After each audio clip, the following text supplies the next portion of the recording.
Moving on to our next case, our third case. This is a 72-year-old female who was found to have severe three-vessel coronary artery disease on investigation for increasing shortness of breath and chest tightness. It was also noted at the time that she had moderate to severe mitral regurgitation on her preoperative transthoracic echo. On examination of the mitral valve, we can clearly see that there is significant dysfunction with a large central jet of mitral regurgitation. 3D imaging of this valve again confirmed our findings of significant mitral regurgitation with a large central jet. So looking at our decision-making algorithm, we can see that there is no immediate contraindications to repair in this patient, and we have clearly identified the presence of dysfunction. Our next step is to quantify the degree of dysfunction, and our primary method is the vena contracta method that we use. Despite many potential pitfalls with this method, we find it a very quick, reproducible, and good method to distinguish mild and severe regurgitation.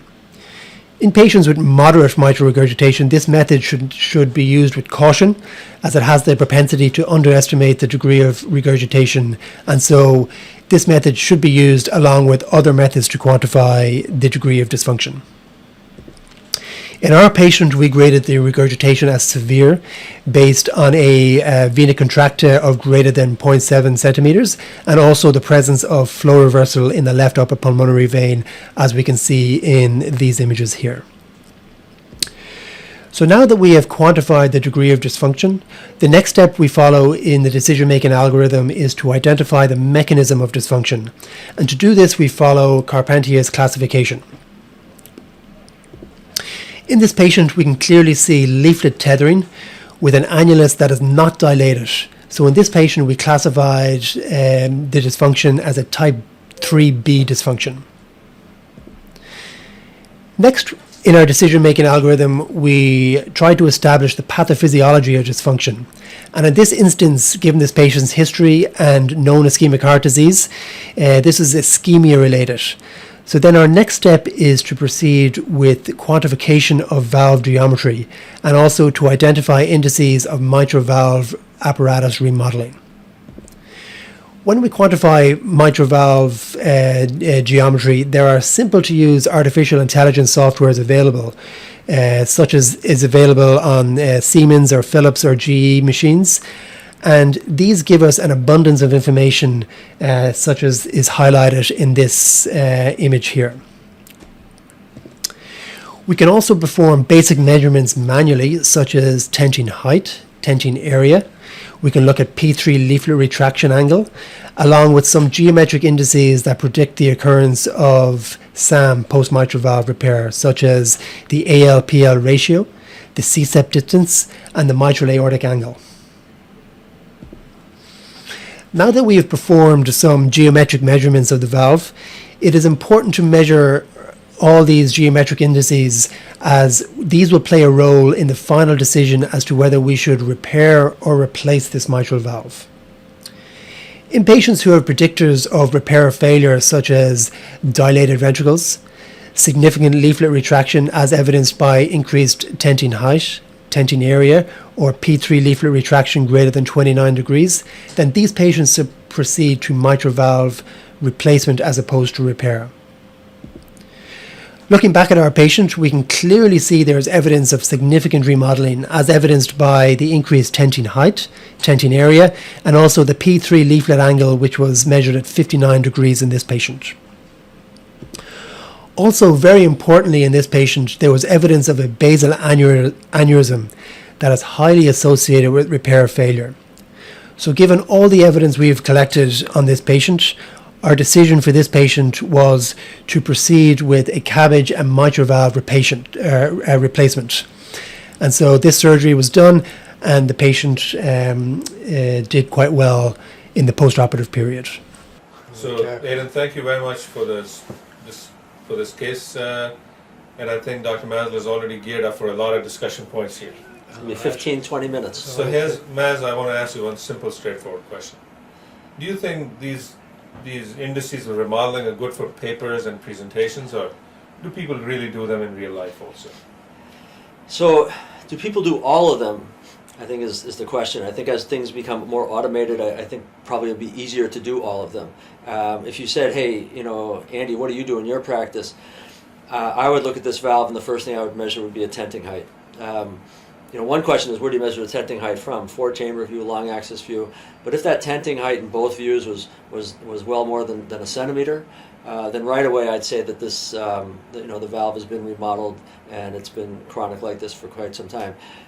So your next question is, does it make a difference, right? And I do think that the very tethered, very tented, leaflet that's either from ventricular remodeling, papillary muscle dysfunction, chronic, or whatever, a simple annuloplasty ring for those valves has about a 30 to 40% recurrence of moderate plus mitral regurgitation within 6 months, not even within a year. So I think recognizing the mechanism of the MR, the chronicity, the remodeling, definitely predicts how well a simple annuloplasty is going to perform. I have two comments here before I ask Aidan this question. Comment number one, and not to mention the place, but I was a visiting professor at a hospital where the cardiac surgeon had first the sonographer come and make some weird measurements of the mitral valve and then tell the anesthesiologist, go play with your echo probe. I know what I need to know now to make a decision. So secondly is, while you asked the question which said, where do you measure the tenting height, mid-esophageal 4-chamber, mid-esophageal fold, mid-esophageal long axis? I know Aidan is working on it, but when we have 3D, why don't we measure the tenting volume, which represents the topography of the hole, rather as opposed to a section? Aidan, are you working on something like this? Yeah. I mean, this is it's a relatively easy concept to do with the advent of 3D echo. So, using a tenting volume as opposed to just a single tomography area maybe gives a broader or a better, fuller picture of the 3D nature of the valve. And the other thing, Andy, was that after this, the New England Journal of Medicine article came up. We were also involved in that study with the University of Pennsylvania and Groningen, where we found that the tenting of the P3 lead scallop more than 29 degrees represents a reversible remodeling. Do you think this should be something that can be used to discriminate patients who will recur and who will not recur routinely in a clinically feasible fashion? Yeah, I think anybody who's severely remodeled like this is likely to recur. Now, 100% no, but 40% yes. And now you present here a 76-year-old woman, Correct. And who you probably don't want to bring back to the operating room again. So, to me, looking at these values and the bigger picture, it seems like a replacement would be certainly more a short therapy. So another question on this one. Like we used to have with moderate aortic stenosis, an entire discussion point of whether to leave it alone or to do something as a concomitant surgery when you encounter it incidentally during a CABG operation, right? And the availability of TAVR has literally changed the landscape, and you're not afraid to make a somewhat a questionable decision because this TAVR is always available. Do you think the similar situation or similar thing can be applied to availability of mitral clip in these patients, and saying, geez, let's do a CABG and see if it helps. If it doesn't, we can always go back and do a mitral clip. What do you think? So yes, perhaps more so in valves that are more amenable with a higher success rate and greater longevity with a clip. I think the last data for mitral clips for functional mitral regurgitation, I was a little bit surprised, but maybe not surprisingly, 30-40% moderate plus mitral regurgitation 6 months out. So, it's one thing if this lady had mild moderate mitral regurgitation and you're a little bit suspect and you say we're not going to do anything now and if we need to we can come later. But she's got a lot of mitral regurgitation. So your decision is probably to do something now. She already has a very abnormal inferior lateral posterior wall that doesn't look like it's going to get quite a bit better.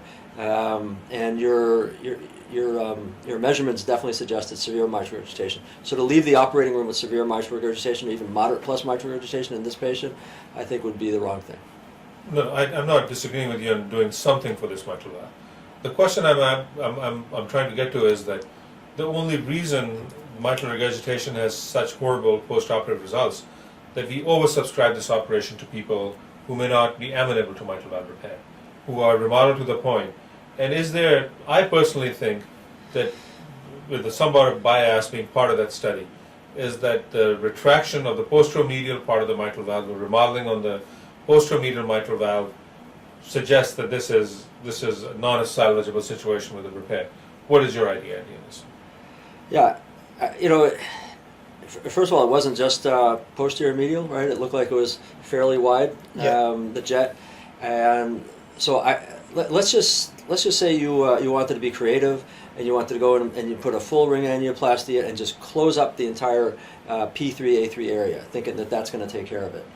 You're still left with the larger problem, and then what you didn't do is you didn't calculate a valve area to see if actually repair is something to do. Now, what's interesting in these kinds of patients is your first thought, well, of course the mitral valve area is going to be just fine because it's not rheumatic disease or anything like that, and there's actually a lot of diastolic restriction of the leaflets. These valve areas might not be 6-7 centimeters squared like some of the flail leaflets might be, and some of the more mobile leaflets. You might be fairly unhappy to see that your valve area might only be about 3.5 to start. So between that and the unknowns about how your repair is going to be post and then 6 months down the line, I don't see this as being something to repair now, and I certainly don't see it something to clip at any time later. Now, you might say, well, let's just put an annuloplasty ring in now, and we can always come back and do a valve and ring, percutaneous, or even a mitral clip after that. And I guess it depends on how big the annuloplasty is and how amenable everything is to do a percutaneous, valve and ring case. And the valve and ring case depends on what ring you want put in. Is it a circular ring? Are you going to have paravalvular leaks after you put it in? There seems to be a lot of questions that are unknowns with this in the future. It would just seem a lot easier just to replace the valve now. So it's a lot easier to replace the valve. So you do not let the availability of alternative therapies impact your decision now for function or ischemic MR in the room. I think you absolutely consider all of them, realizing that each procedure you do is another procedure. And even if you, like I said, if you're going to put a ring in now, what kind of ring are you going to put in? What kind of ring are you going to put in that's going to make it amenable to a percutaneous therapy later on? What do the leaflets look like now? Is that something that's amenable to a percutaneous therapy later on? And I don't think you would put a partial ring in this patient anyways, right? So, but if you put a partial ring in some of these patients, and then you're thinking, well, I'm going to do a percutaneous valve and ring later, you're either left with a big anterior portion that's open and perhaps distortable. Unsupported, yes. And if the percutaneous valve doesn't fit beautifully into the ring, then you've got multiple paravalvular leaks. So no, I would absolutely consider the option to repair it, especially since I'm sure the surgeon would go in there and look at the leaflets and think to themselves, wow, you want me to get rid of these nice normal looking leaflets? And the answer is yes. Given all the other considerations and the likelihood of recurrence. So the age-old adage that replacement is kind of a defeat is not the point. It sometimes is a victory. You just defer to you make a definitive decision at that time. Yeah. All right. And I think it's important as well for us. I mean, we can all be in the operating room, do a mitral valve repair, and the repair looks good initially. Everyone gives themselves a high five at the end of the procedure. However, as Andy pointed out, it's the 6 months, 12 months, 24 months down the line where you're going to see the morbidity, and that's where we need to be thinking of. And I think the best long-term solution in this patient, given all the indices, is a replacement. And that's exactly what you did, and let's move on to the next case.